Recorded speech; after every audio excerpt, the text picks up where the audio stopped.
Yemen में अमन, खित्ते और मुस्लिम उम्मा की जरूरत। वजीर आजम की ज़ेर सदारत आला सतह इजलास में अहम फैसले। क्या आर्मी चीफ सऊदिया जाएंगे?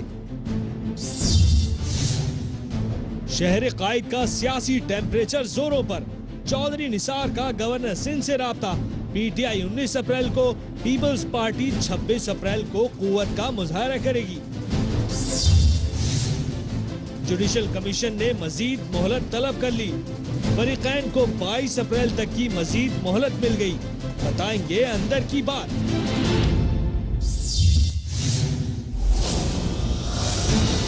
खबरों की तह में छुपी बातों, तज्जिए और तबसरों के साथ आप देख रहे हैं प्रोग्राम अंदर की बात। बिस्मिल्लाहिर्रहमानिर्रहीम। अंदर की बात के साथ मैं हूं असद खरल और मेरे साथ हैं आरिफ हमीद भट्टी और इस्लामाबाद स्टूडियो में हमारे साथ हैं साबिर शाकिर। नाजरीन, आज वज़ीर आज़म की ज़ेर सदारत एक आला सतही इजलास हुआ जिसमें army chief, services chief, chairman joint chief of staff के अलावा शहबाज शरीफ और जो तारक फातमी हैं उन्होंने भी, सरताज अजीज़ ने भी उसमें शिरकत की। और उसमें जो शहबाज शरीफ ने जो अभी उनका रिसेंट जो दौरा सऊदी अरब है उस हवाले से उन्होंने ब्रीफिंग भी दी और खित्ते में क़याम अमन के लिए उन्होंने कहा कि इसको यकीनी बनाएंगे। साबिर साहब, सुनने में ये भी आ रहा है कि अब आर्मी चीफ जो हैं वो भी सऊदीया का दौरा कर सकते हैं। ये बात किस हद तक आपको समझते हैं कि वाकई ऐसे होने वाला है? पहले तो मैं ये बता दूं कि ये जो आज इजलास हुआ है उसमें तीनों मुसल्लह अफवाज के सरबराहान मौजूद थे और चेयरमैन, जैसा आपने बताया, chairman joint chief of staff committee भी मौजूद थे। और आज के इजलास में शहबाज शरीफ साहब की सरबराही में जो डेलीगेशन गया था उसने आके ब्रीफ़ किया है और सऊदी अरब के जो मज़ीद तहफ़्फ़ुज़ात और मज़ीद डिमांड्स हैं उसके बारे में आगाह किया है। लेकिन हमारी जो इत्तलात हैं, अभी तक मैंने पूछा कि ये डेलीगेशन क्या करने गया था एक ज़िम्मेदार आदमी से, तो उन्होंने कहा कि वो पार्लियामेंट की जो करारदाद है जो पार्लियामेंट की बालादस्ती के लिए मंजूर करवाई गई थी वो गले लगी हुई है और उसकी वजाहत करने के लिए गए थे कि इस पार्लियामेंट की करारदाद का मतलब क्या है। और दूसरी जानिब दफ्तर ख़ारजा भी बात हुई तो दफ्तर ख़ारजा ने कहा कि वो पार्लियामेंट की जो करारदाद है इंतहाई उजलत में और बग़ैर तैयारी के मंजूर कर ली गई और अगर उस ड्राफ्ट के लिए दफ्तर ख़ारजा और जो सफारतकारी की ज़ुबान है वो भी थोड़ी सी ले ली जाती और कुछ मशवरा ले लिया जाता तो यकीनन एक अच्छा ड्राफ्ट आ सकता था।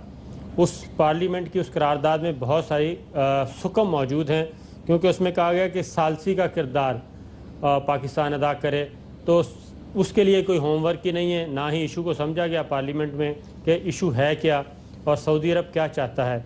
तो इसलिए उसकी वजाहत करने के लिए और कुछ क्या कहना चाहिए, माफ़ी तलाफ़ी कह लें, क्या कह लें, लफ्ज़ बोल लें, उसके लिए गए थे। इसकी जो तशरीह की गई है, इसकी जो तशरीह की गई वहाँ पे जिस तरह आपने बयान किया, लगता यह है कि वो तशरीह जो है शायद सही तरह कर नहीं पाए कि सऊदी शहजादे का फिर बयान आ गया है कि हमने तो पाकिस्तान को बहुत कुछ दिया है और पहले भी तो आपको पता है जिस तरह के यूएई के वही अपनी मजबूरियाँ, अपनी कोई मजबूरियाँ बताई तो वही सारी चीज़ें आके वापस बता दी गई हैं।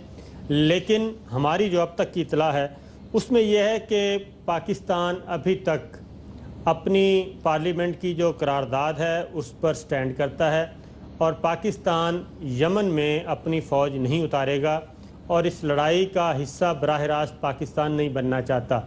ये चीज़ बावर करवाई जा रही है सऊदी अरब को और जहाँ तक सऊदी अरब और पाकिस्तान का ताल्लुक़ है तो सऊदी अरब को ये यकीन दहानी हर सूरत में करवाई जा रही है कि सऊदी अरब की सालमियत को किसी किस्म का कोई ख़तरा हुआ तो फिर पाकिस्तान जो है वो अपना तन मन धन सब कुछ निछावर कर देगा, सब कुछ कुर्बान करने के लिए तैयार होगा और सबसे आगे होगा।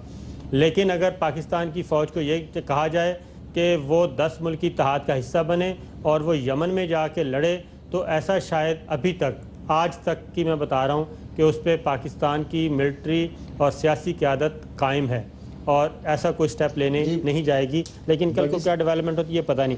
अब दूसरी बात आपने पूछा आर्मी चीफ की, आर्मी चीफ भी विजिट कर सकते हैं जो दौरा सऊदी अरब है, तो मेरा अपना ख्याल है अभी तक इसकी कंफर्मेशन कहीं नहीं है, लेकिन अगर इसकी ज़रूरत महसूस की गई और कुछ मिसअंडरस्टैंडिंग को मज़ीद दूर करने की बात हुई तो इसमें कोई मज़ायका नहीं होगा कि आर्मी चीफ भी सऊदी अरब जाएँ और मिलिट्री लीडरशिप को। अच्छा साबर और साहब, सऊदी साबर क़यादत को साहब भी आपके आगाह दोस्त, साबर साहब आपके दोस्त वजीर खारजा मियाँ शहबाज शरीफ साहब ने क्या ब्रीफिंग दी होगी उधर?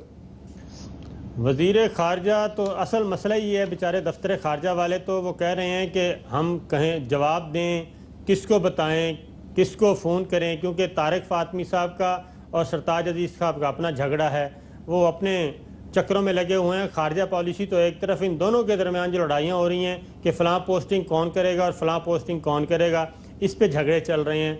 और दफ्तर ख़ारजा जो इस वक्त जिस तरह आप और बात कर रहे वज़ारत थे ख़ारजा कि इस वक्त उजलत वो लावारिस है। अच्छा साबर साहब, आपने बात की अभी कि उजलत में ये जो ड्राफ्ट तैयार किया गया और उसमें सफारती जो है चीज़ों को, अदाब को मलूज़े खातिर नहीं रखा गया, तो ये दोबारा अपनी इनकी हुकूमत है, वो सारा मामला है, दोबारा करारदाद इनको कौन पूछने वाला है? क्योंकि फ्रेंडली अपोजिशन भी है, पीटीए के तो लोगों की इतनी तादाद नहीं है कि वो इसके ऊपर को कर सके। तो गवर्नमेंट दोबारा क्यों नहीं बना लेती? क्योंकि मजबूरियां तो आपको पता है बहुत सारी हैं, इनके कारोबार भी हैं सऊदी अरब में भी, यूएई में भी, तो इनके लिए बड़े मसले खड़े हो रहे हैं। ये जितना सेंसिटिव इशू था, अगर तो इस पे सही तौर पे डिस्कशन की जानी थी तो ये बंद कमरे में की जाती, और जो ही प्राइम मिनिस्टर साहब को सऊदी किंग ने जो डिमांड रखी थी उनके बारे में पता चला था तो वो सबसे पहले यहाँ आते, और इसके लिए बहुत अच्छा बंद कमरे का फोरम मौजूद है। डीसीसी जो डिफेंस कमेटी ऑफ कैबिनेट है, उसमें मिलिट्री लीडरशिप भी होती है, उसमें सिविल लीडरशिप भी होती है, जो हम वज़रा और मिलिट्री लीडरशिप सारे होते हैं। वहाँ पे ये डिस्कशन की जा सकती थी, वहाँ पे इस पे अच्छी खासी डेलिब्रेशंस हो सकती थी, लेकिन ऐसा नहीं किया गया और मामले को मिस हैंडल किया गया।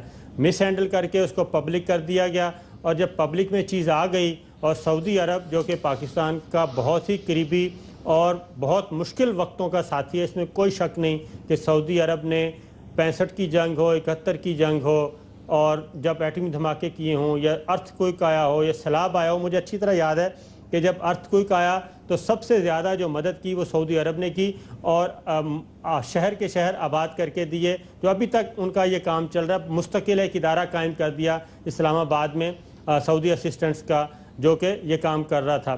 जबकि जब सैलाब आया तो मुझे मैं ख़ुद भी उसमें शामिल था, जहाज़ एक खड़ा था इस्लामाबाद एयरपोर्ट पे, और सऊदी सफ़ीर अब्दुल अजीज़ अल गदीर और उनकी मिसेज जो हैं वो दिन रात सैलाबज़दा इलाकों में जाके विजिट कर रहे थे। साबर साहब वो जो जहाज खड़ा था ना, साबर साहब जो जहाज खड़ा था ना, जो दूर से शख्स हाथ हिला रहा था ना, वो मैं था। मैंने कहा ब्रेक आ गई है, मैं आपको बता दूं मैं भी हूँ। अच्छा भट्टी साहब, ये आर्मी चीफ के एक तो मुतवक्का दौरे के हवाले से, और दूसरा जो शहबाज शरीफ साहब का भी आपने सवाल किया उनसे कि शहबाज शरीफ साहब वो वज़ीर ख़ारजा भी चूँकि आजकल वो फ़राइज़ सर अंजाम दे रहे हैं, तो क्या तशरीह वो करने गए थे और उसके बाद क्या ब्रीफिंग दी होगी? देखिए गुजारिश है, जैसे साबर साहब ने फरमाया, ये बड़ा अहम इशू था। इस सबसे बड़ी कोताही ये है कि हम हुकूमत तो ले लेते हैं लेकिन जिम्मेदारी नहीं लेते, अख्तियारात तो ले लेते हैं लेकिन लोगों की फलाह बहबूद का नहीं सोचते। जब वज़ीर ख़ारजा ना हो जिसका काम है कि दुनिया में जाके पाकिस्तान का मौक़िफ़ बयान करे, अगर कहीं पाकिस्तान के ख़िलाफ़ लॉबियाँ काम कर रही हैं उसको काउंटर करे और पाकिस्तान का मौक़िफ़ दे। बदकिस्मती है जब एक ही शख्स तमाम अख्तियारात अपनी जेब में रख ले और किसी से शेयर भी ना करना चाहे। फिर ऐसे ही हालात आते हैं कि सऊदी अरब हमारा दरीना दोस्त है, हर मुश्किल वक्त में हमारे साथ आया, लेकिन यकीनन इसके साथ ईरान भी खुदा ना खास्ता हमारा दुश्मन नहीं है। हमने उम्मा को इकट्ठे करना है, इत्तेहाद पैदा करना है, मोहब्बत पैदा करनी है, ना ये कि जंग का सामान। मेरा ख्याल है इस सिलसिले में हुकूमत को और पाकिस्तान फ़ौज को बैठ के एक ऐसा फ़ैसला करना होगा जिससे मज़ीद तलखियाँ कम हो, ईरान भी राज़ी रहे हमसे और सऊदी अरब भी नाराज़ ना हो, वरना शायद ये जंग मेरा ख्याल है ख़तरनाक होगी, इस्लाम के लिए होगी, उम्मा के लिए होगी, पाकिस्तान के लिए होगी। उसमें भट्टी साहब एक और बात बता दूं, उसमें एक और बात बता दूं कि ये जो आर्मी चीफ का विज़िट है या अगला जो बैकडोर चैनल पे जो बात हो रही है ना, वो मेरा ख्याल है पाकिस्तान अपने तजर्बे से सऊदी अरब को एतमाद में लेके ये आगाह कर रहा है कि यमन को दूसरा अफ़गानिस्तान ना साबित होने दें। आपने देखा, एक डिज़ाइन देख लें कि जहाँ भी अनरेस्ट पैदा करना है, अमेरिका जो है वो किसी न किसी एक स्टेट में अनरेस्ट पैदा करता है और उसके बाद फिर उस लड़ाई में सबको उलझाता है। अफ़गानिस्तान पाकिस्तान के लिए बना के रख दिया और शाम तुर्की के लिए रख दिया है, और अब यमन जो है वो सऊदी अरब के लिए वो तैयार कर रहा है। और यमन की लड़ाई को वो इस हद तक फैलाना चाहता है, अमेरिकन और इंटरनेशनल प्लेयर्स जो हैं कि पैसा भी मुस्लिम उम्मा का हो, खून भी मुस्लिम उम्मा का हो, और मैन पावर भी उसमें मुस्लिम उम्मा की एक खपे। लाइटर सी बात कर ले, इतनी सीरियस गुफ्तगू से मैं वैसे थक जाता हूँ। आपने सऊदीया सफीर को भी लिया, मिनिस्टर को भी लिया, जहाज भी चला के ले गए, हमें पूरा हाथ भी नहीं हिलाने दिया। यार ये तो सितम ज़रीफ़ी ना करें। असल में साहब लगता है साहब सिंध मसला का जो ये सियासी है, मंजरनामा है वो भी तब्दील हो रहा है। और वजीर दाखिला चौधरी निसार के आज जो टेलीफोनिक राब्ते हुए हैं गवर्नर इशरतुल्लाबाद पे इमरान फारूक कत्ल के हवाले से भी बातें हुई और भी वहाँ पे सियासी मंजर आगे क्या होने जा रहा है इस हवाले से बताएंगे एक ब्रेक के बाद।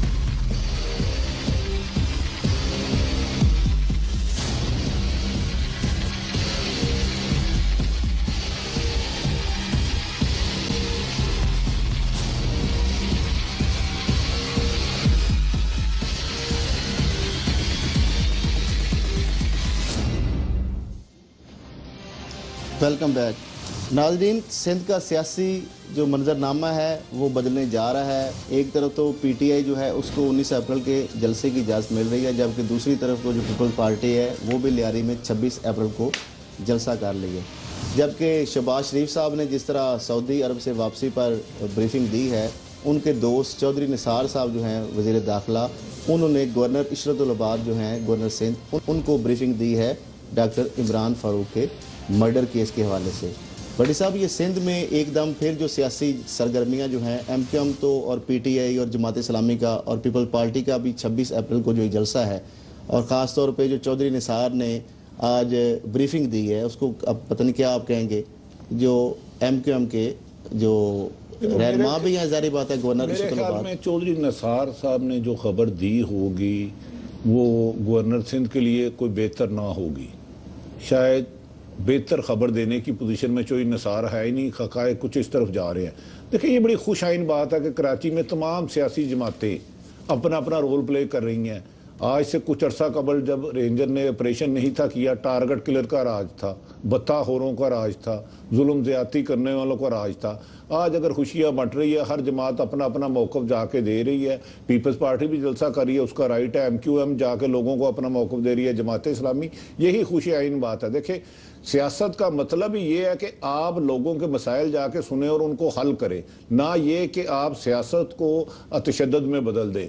मैं समझता हूँ कराची के हालात जिस तरफ जा रहे हैं, इसके अगर 6 महीने इसी तरह ऑपरेशन होता रहा और जिम्मेदार असल जिम्मेदार कानून की गिरफ्त में आते रहे, हाँ वो किसी भी ग्रोह से हो, तो कराची की खुशहाली पाकिस्तान की तरक्की के लिए पहला कदम साबित होगी। और मेरा ख्याल है शायद आने वाले दिनों में जैसे आजकल एमक्यूएम कुछ नाराज़ है, शायद पीपल्स पार्टी को भी नाराज़गी का इजहार करने का मौका मिल जाएगा। जी साबर साहब, इस ब्रेक से पहले बात हो रही थी यमन और जो सऊदी अरब और पाकिस्तान की जो सूरत हाल है, इस हवाले से पाकिस्तान भट्टी साहब ने बात एक इशारा किया था कि जी आपने जो है सिर्फ उनको ये सारी अपनी जेब में इन्होंने वजारतें रखती हैं, लेकिन देते हैं कुछ क्लास फेलोज को, कुछ जो करीबी जो अजीज़ों कारब है उनको मिनिस्ट्रियाँ ज़रूर दी हैं। ख्वाजा आसफ साहब जो जिनके पास इजाफी कलमदान है वजारत दिफा का, उनका दौरा जो रशिया है उसको आप किस नज़र से देखते हैं कि बहुत अरसे बाद जिस तरह से इस एक टाइम लाइन के ऊपर टाइम के ऊपर उनका दौरा करना, उसको आप क्या ये एक अमेरिका के लिए मैसेज है या हम नए जो राब्ते हैं या नए लोग जो मुल्क हैं उनके साथ अपनी सफारती जो है उसको आगे नई एक हम भी पॉलिसीज बना रहे हैं? अच्छा, भट्टी साहब से पहले ही माजरत कर लेता हूँ, अगर उन्होंने पहले इशारा करना है, हाथ वाथ हिलाना है तो हिला लें, ताकि उसके बाद फिर मैं अपनी बात करूं। और उसमें अगेन वही बात आप है, हुक्म करें, मैं टेबल के नीचे छुप जाता हूं। हमारे तो सीखा ही यही है, डाडा दे के लड़ो ना तो माड़ा दे के छड़ो ना। अब अगेन मैं वही बात करूंगा कि रशिया के साथ जो मामलात हैं वो बैकडोर चैनल पे एक तवील अरसे से चल रहे हैं। सैयद यूसुफ गिलानी प्राइम मिनिस्टर थे, उन्होंने विज़िट किया था चाइना का, इत्तेफाक से उसमें मैं भी शामिल था। अब उसके लिए मैं पहले माजरत कर लेता हूँ, भट्टी साहब से मैं माजरत कर लेता हूँ। जी मैं खुद नहीं, आप मुकल्लम खुद थे। सुने सुने सुने सुने बात सुने ना, सुनाए सुनाए। उसके बाद बीजिंग में ये हुई, वहाँ पे रशियन प्रेसिडेंट भी आए हुए थे। वो मुलाकात थी प्राइम मिनिस्टर की तयशुदा कोई 20 मिनट की। पुतिन के साथ, तो वो मुलाकात जो है वो 2 घंटे से ज़ायद जारी रही और उस मुलाकात के मंदरजात हमें भी रिक्वेस्ट की गई कि इस मुलाकात को ज़ाहिर नहीं करना, यानी कि बैकडोर चैनल पे मैं बताने का मकसद है कि बहुत ज़्यादा रशिया और पाकिस्तान एक दूसरे के करीब आ रहे हैं, एक तवील अरसे से कोशिश हो रही थी। फिर रूसी सदर ने पाकिस्तान का विज़िट भी करना था, फ़ाइनल तारीख भी हो गई थी, लेकिन इंडिया ने उसमें काफ़ी की कोशिशें और रशिया को एक तरह का थ्रेट किया, दिफाई मंसूबे मनसूख करने की धमकी भी दी, जिसके बाद फिर वो विज़िट ना हो सका। लेकिन पाकिस्तान और रूस जो हैं वो एक दूसरे के काफ़ी करीब आ चुके हैं और ख्वाजा आसिफ साहब का जो विज़िट है वो इस एतबार से काफ़ी इम्पॉर्टेंट है और आगे जाके जो दिफाई शोबों में ताउन है उस पर बात हो रही है और मुश्तरका फ़ौजी मशकों की बात हो रही है। इसलिए एक बात तो ये थी। दूसरी बात जो यमन वाली बात है उसमें पाकिस्तान जो है इस वक्त अगर मिलिट्री लीडरशिप जाती भी है तो सऊदी अरब को सिर्फ इस बात पे कायल करने की कोशिश करेगी कि यमन की लड़ाई को ज़्यादा ना बढ़ाया जाए, इस लड़ाई को यहीं पे ख़त्म किया जाए और अपने वसाइल जो हैं वो किसी अच्छे मकसद के लिए इस्तेमाल किए जाएँ। क्योंकि मैं आपको बता चुका हूँ कि अफ़गानिस्तान एक वो अरब रीजन में एक नया अफ़गानिस्तान वहाँ इंटरनेशनल प्लेयर्स जो हैं वो पैदा करना चाहते हैं और वो यमन की सूरत में यमन जो है वहाँ का अफ़गानिस्तान बन जाएगा। लेकिन इस लड़ाई में जो इंटरनेशनल प्लेयर्स हैं या वेस्ट हैं उनको एक फ़ायदा, एक बहुत बड़ा फ़ायदा यह है कि पैसा भी हमारा, जानें भी हमारी जाएंगी, लड़ाई भी हम आपस में लड़ेंगे और डिस्टेबल भी मुस्लिम उम्मा होगी। तो ये पाकिस्तान का एक बैकडोर चैनल पे एक रोल चल रहा है। अगर ये किसी अच्छे मंतकी अंजाम तक पहुंच जाता है तो मेरा ख्याल है कि बहुत अच्छी खिदमत होगी पाकिस्तान की, इसको आगे लेके चलना चाह रहे हैं। जी साबर साहब, अब हम आते हैं एक सवाल खल साहब प्लीज। अच्छा साबर साहब, गुस्ताखी माफ, आपको पता मुझे बड़े अजीज हैं।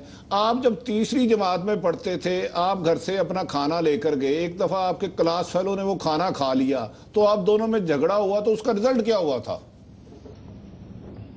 मैं भट्टी साहब अब इस बात का क्या जवाब दूं? इस वक्त हम लाइव बैठे हैं, कहाँ यमन की सिचुएशन, साबर साहब, कहाँ कराची की सूरत हाल। 246 जो है NA 246 में पीपल्स पार्टी का कोई उम्मीदवार भी नहीं है, उनको क्या एकदम जरूरत पेश आ गई? ना को आगे इंतखाबात को डेट आ रही है 26 अप्रैल को, उन्होंने कहा जी हम लियारी में जलसा करेगी। क्या पीपल्स पार्टी इस हालात में जो मकबूलियत उनकी कम हो रही है या अपनी पार्टी को रिवाइव कर रहे हैं? क्या वजह है कि उनको जरूरत पेश आई कि NA 246 जो है लियारी में खासतौर उन्होंने कहा जी हम 26 अप्रैल को जलसा कर रहे हैं? अब एक और बात अगेन भट्टी साहब के साथ पहले से माजरत कर लेता हूँ। भट्टी साहब ने कहा अभी कि वज़ीर दाखिला और चौधरी निसार अली खान साहब के बारे में गुफ्तगू जो टेलीफोन पे हुई उसमें चौधरी निसार अली खान साहब कुछ बताने की पोजीशन में नहीं थे और गवर्नर सिंध के लिए कोई अच्छा मैसेज नहीं था। तो मैं बड़े ही एहतराम के साथ भट्टी साहब कि आपकी ये इन्फॉर्मेशन कोई सही नहीं है। ये 1 पॉइंट एजेंडे की ये गुफ्तगू थी और उसमें मैं आपको बता रहा हूँ कि गवर्नर सिंध को एतमाद में लिया है वज़ीर दाखिला चौधरी निसार अली खान ने doctor Imran Farooq murder case में अब तक जो पेशरफ्त हो चुकी है इस्लामाबाद में। और अगली बात जो बहुत ही है कि गवर्नर सिंध ने इस अज़्म का इजहार किया है कि डॉक्टर इमरान फारूक के जो कातिल खा वो कोई भी हों उनको मंजर आम पे आना चाहिए, उनको इंसाफ के कटहरे में लाया जाना चाहिए।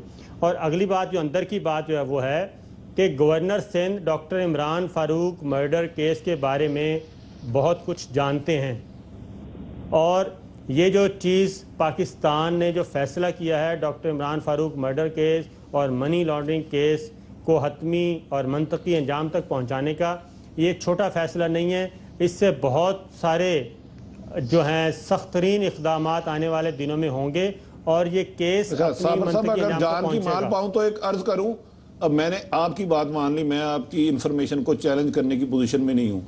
आपके ख्याल में इमरान फारूक साहब के कातल में पसे पर्दा कौन सी ताकत है? ज़रा आप थोड़ी सी रहनुमाई फरमाएं। अच्छा भट्टी साहब, एक मैं बात आपको बता दूं कि इमरान फारूक मर्डर से पहले 4 या 6 हफ्ते पहले लंदन में एक खाना होता है और उसमें अल्ताफ़ हुसैन साहब भी थे, डॉक्टर इमरान फारूक, मुस्तफ़ा अजीज़ाबादी और एक बहुत ही बड़े एंकर मायानाज एंकर, हम तो बहुत उनके सामने बच्चे हैं, बल्कि बच्चे भी नहीं कहना चाहिए, वो भी मौजूद थे। आजकल वो एक बहुत बड़े ग्रुप के साथ अटैच हैं, तो उनकी मौजूदगी में डॉक्टर इमरान फ़ारूक साहब और अल्ताफ़ हुसैन साहब के दरमियान जो इख्तलाफात थे वो ज़ेर बहस आए थे, और वो इंतहाई संजीदा नौइयत की वो मीटिंग थी। कोशिश की जा रही थी कि मसालियत हो जाए। इससे आगे मैं क्या करूं? मेरी गुजारिश सिर्फ इतनी थी कि इमरान फारूक साहब ने, आपने माशाल्लाह इस पे खासा काम किया है, पसे पर्दा कौन लोग हैं? देखिए भट्टी साहब, बात यह है कि जो आप बात पूछना चाह रहे हैं, बाबर चुगताई अरेस्ट हो चुका, मुअज़्ज़म अरेस्ट हो चुका है, काशिफ और मोहसन ये दो किसी वक्त भी मंजर आम पे आ सकते हैं। उनके बयान रिकॉर्ड हो चुके हैं, उनकी गुफ्तगू रिकॉर्ड हो चुकी है, टेलीफोनिक रिकॉर्ड, सवाल ये वापस सारी लेता हूं, over to असद खान। ये सारी चीज़ें इकट्ठी हो चुकी हैं। अब आप जो बात कह रहे हैं कि इसके पीछे कौन है, तो मैं कह रहा हूं कि कुछ दिन इंतज़ार कर लें। ये जब सारी चीज़ें एक एविडेंस की सूरत में कंपाइल होके कहीं ना कहीं पेश की जाएंगी तो अंदाज़ा हो जाएगा। उससे पहले हम कोई मफरूज़े की बुनियाद पे गुफ्तगू करेंगे तो फिर वही बात आएगी कि शायद कोई मीडिया ट्रायल हो रहा है। हम ऐसा इल्ज़ाम लेना नहीं चाहते। बटी साहब, बात ये है कि जो NA 246 है, वहाँ पे जब से ये इलेक्शन की कंपेन, ज़िमनी इलेक्शन की शुरू हुई है, जमात इस्लामी का कैंडिडेट भी है सामने है, फिर उसके बाद PTI का भी है, पीपल्स पार्टी का भी कैंडिडेट आया नहीं, उन्होंने भी जलसा रख दिया है। क्या अब ये एक तो 19 अप्रैल को जलसे की इजाज़त भी मिल गई, आप समझते हैं कि जो PTI का जलसा है ये जो है कितना बड़ा जलसा, या किस हद तक इसके इंतखाबी जो है नताइज पे असरअंदाज हो सकता है, या पीपल्स पार्टी का जो उन्होंने रखा है लियारी में जलसा, उसको आप क्या देख रहे हैं कि कितना बड़ा जलसा हो सकता है? खान साहब, मुझे इनमें से किसी की हार जीत से कोई वास्ता नहीं। मेरी खुशी ये है कि कराची में अमन की फिजा है, लोग सुकून का सांस ले रहे हैं। सियासत में हार जीत मकसद नहीं होती। अल्लाह ताला जिसको कामयाब करेगा हम उसको मुबारक देंगे, जो ना होगा हाँ कत्लो गारत ना हो। बज़ाहिर मुझे लगता है कि इलेक्शन के में जिका कामयाब होने के चांसेस MQM के हैं। जो मेरी इन्फॉर्मेशन है, मैं रिजल्ट नहीं दे रहा, मेरी जो इतलात है मैं उसकी गुजारिश कर रहा हूँ। बट साहब, वो ना धांधली की जो तहकीकात है उस हवाले से जुडिशल ने बाकायदा अपना काम आगाज़ कर दिया है, और आज उसमें इमरान खान भी पेश होकर तमाम जमात जो है उन्होंने अपना इकट्ठा भी करना शुरू कर दिया डाटा, और उसमें वो जमा कराएंगे। और दूसरी बात यह है कि पंजाब यूनिवर्सिटी के जो VC की फुर्तियाँ हैं उस हवाले से भी हम बताएंगे एक ब्रेक के बाद।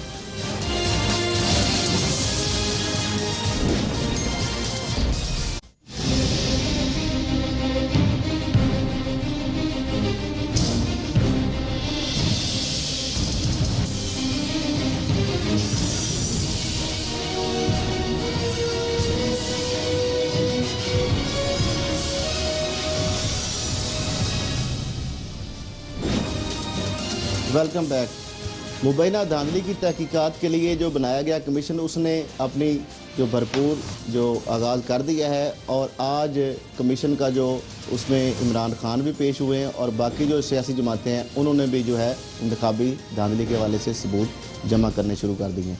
इस हवाले से आज जो सबसे बड़ी अच्छी बात हमें देखने में आई है कि इमरान खान साहब एक तो पेश हुए हैं, और दूसरा उन्होंने कहा है कि कमीशन जो भी रिज़ल्ट देगा उसको वो कबूल करेंगे। अब बात यह है कि कमीशन को जो भी सारी जमातें सबूत देंगी उसके ऊपर ही उसने एक कंक्लूजन ड्रा करनी है, फाइंडिंग और रिकमेंडेशन देनी है। बड़ी साहब, आप जो कमीशन के से किस तरह के नताइज जो आते देख रहे हैं? मेरी अर्ज सुन ले, मैं गुजारिश कर चुका हूँ। कमीशन की रिपोर्ट मेरे ख्याल के मुताबिक, गैब का इल्म तो अल्लाह बादशाह को ना, इंसानों को नहीं है। कुछ नहीं आना, इंडिविजुअल धांधली हुई थी, आइंदा ये केयर की जाए, किस्सा माजी हो चुका है। अब बज़ाहिर अगर मियाँ साहब कोई बड़ी गलती नहीं करते तो यकीनन मेरी दानिश के मुताबिक 2018 में ही इलेक्शन है। कमीशन की रिपोर्ट से कोई उम्मीद ना रखे। जी साबर साहब, क्या समझते हैं कि जिस तरह आपको भी पता है कि कमीशन ने तो उन एविडेंस की बेस पे जो भी रिकमेंडेशन, कंक्लूजन, फाइंडिंग देनी है, तो उसके ऊपर जिस तरह भट्टी साहब ने कहा कि क्या ऐसी बात है जिस तरह के सिस्टमेटिकली रिगिंग, जो ऑर्डिनेंस में खास तौर पे एक वर्ड यूज़ किया गया है, ये सिस्टमेटिकली रिगिंग जो है वो प्रूव हो सकेगी अब तक के जो चीज़ें सामने आ चुकी हैं ट्रिब्यूनल रिपोर्ट से? देखिए, पहली बात तो ये कहना कि कमीशन से कोई तवक्को नहीं रखनी, मेरा ख्याल गलत बात है। अभी तक, क्योंकि आज एविडेंस की बेस पे कमीशन ने तो वो हाँ, इन जमातों ने उनको hearing है। प्रोवाइड जो करना है उसके मैं बता रहा हूँ कि आज पहली हेयरिंग थी और 21 जमातें जो हैं वो ये कह रही हैं कि इंतखाबात में धांधली हुई है। 21 जमातें, 21 पॉलिटिकल प्लेयर्स ये कह रहे हैं कि आम इंतखाबात में धांधली हुई। तो सुप्रीम कोर्ट का जो आज जुडिशल कमीशन था, उन्होंने सिर्फ 3 क्वेश्चन सामने रखे हैं इन पॉलिटिकल पार्टीज़ के कि आप 3 सवालों के जवाब दें आइंदा हेयरिंग पे। नंबर 1 ये कि क्या इंतखाबात शफाफ थे या नहीं थे, और अगर नहीं थे तो उस सिलसिले में क्या ये जो धांधली हुई ये सिस्टमेटिक थी, मुनज़्ज़म धांधली थी, या कुछ और इसके बारे में शवाहद हैं तो वो पेश करें। और 1 हफ़्ता मज़ीद मोहलत दे दी इस जुडिशल कमीशन ने सियासी जमातों को कि वो अपने जो भी बयान लेके आना चाह रहे हैं, ठोस शवाहद, दस्तावेजी सबूत वो ले आएँ। और साथ ही नादरा को नोटिस इशू कर दिया है कि जो 37 हल्के हैं उनकी जो फॉरेंसिक रिपोर्ट है वो ले आएँ। तो जुडिशल कमीशन ने, तो मैंने पहले भी कहा था कि उसने तो जो एविडेंस उसके सामने आएगा उसके मुताबिक वो फैसला कर देगा।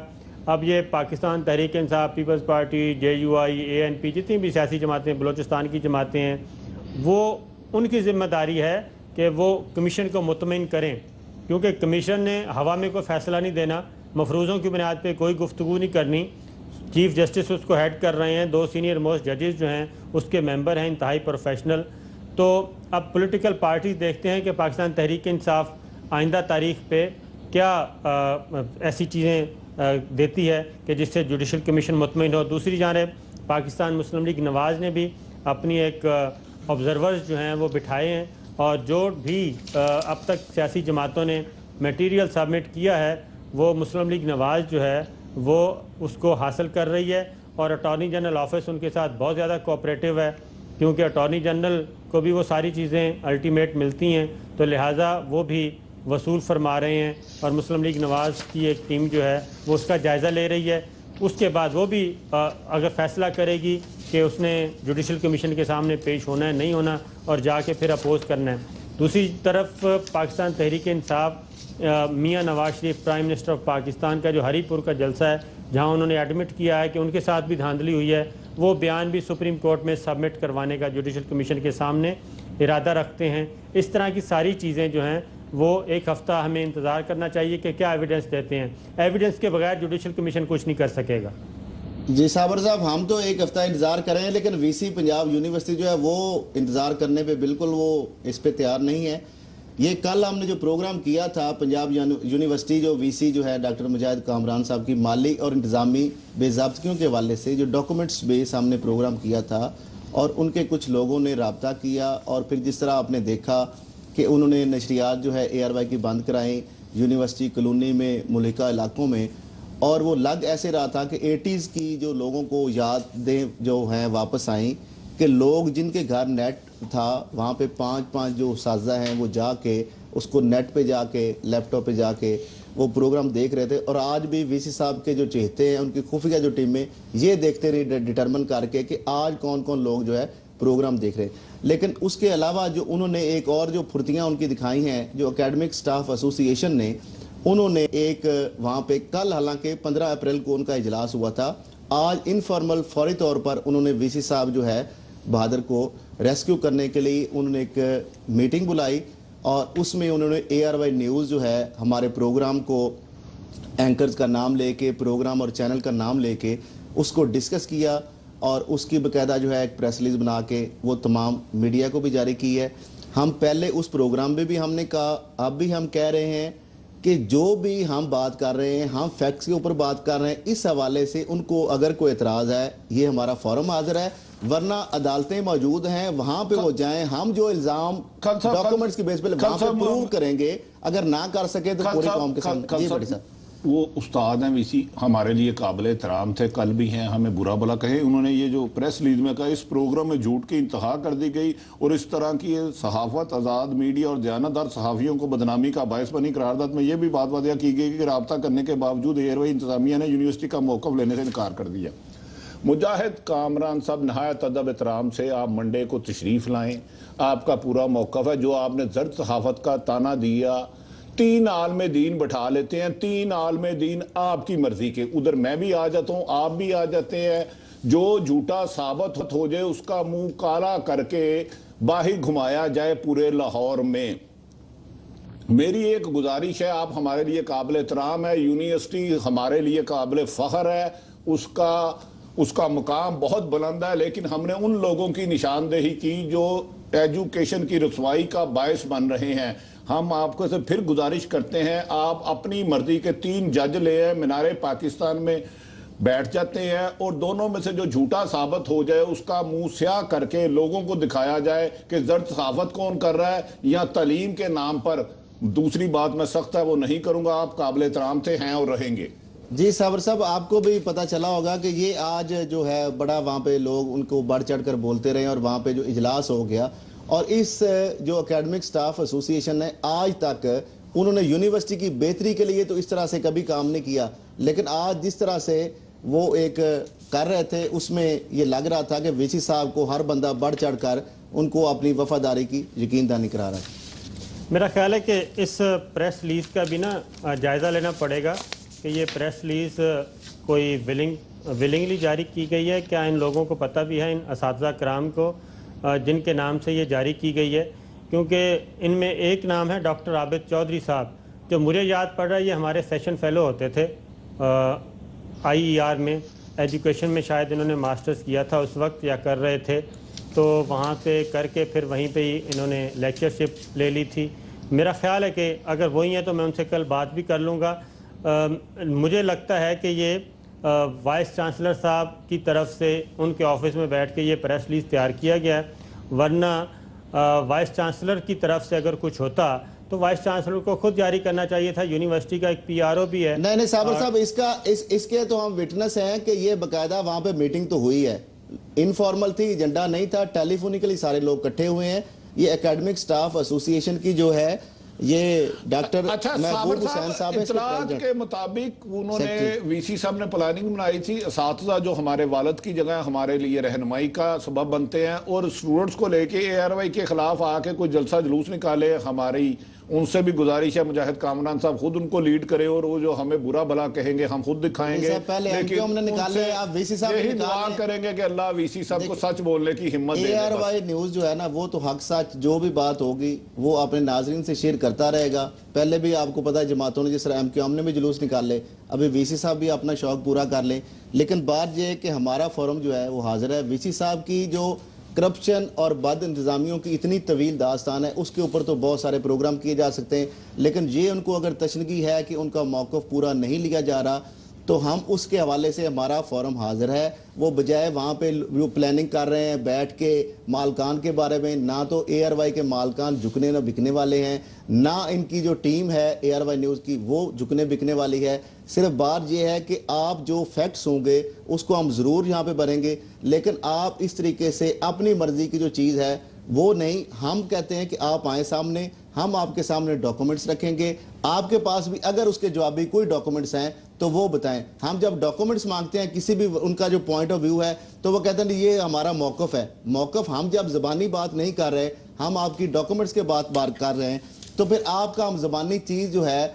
आपकी अपनी ख्वाहिशात के मुताबिक जिन लोगों को आपने नवाजा है, और ये एक्सपेक्ट आप नहीं करते कि कोई भी मीडिया आपके खिलाफ हक सच की आवाज़ जो है बयान करेगा, लेकिन हम तो आइंदा भी बयान करते रहे। लेकिन फिर जिस तरह भट्टी साहब ने कहा, साबर साहब ने कहा कि हम फिर आपको इनवाइट करते हैं और आगे जो भी प्रोग्राम करेगा हम बाकायदा आपको इनवाइट ज़रूर किया करेंगे। अगर आप आना चाहेंगे तो मोस्ट वेलकम। इसी के साथ और भी आपकी जो कंबल कहानी है वो भी हम बताएंगे। अल्लाह निगहबान।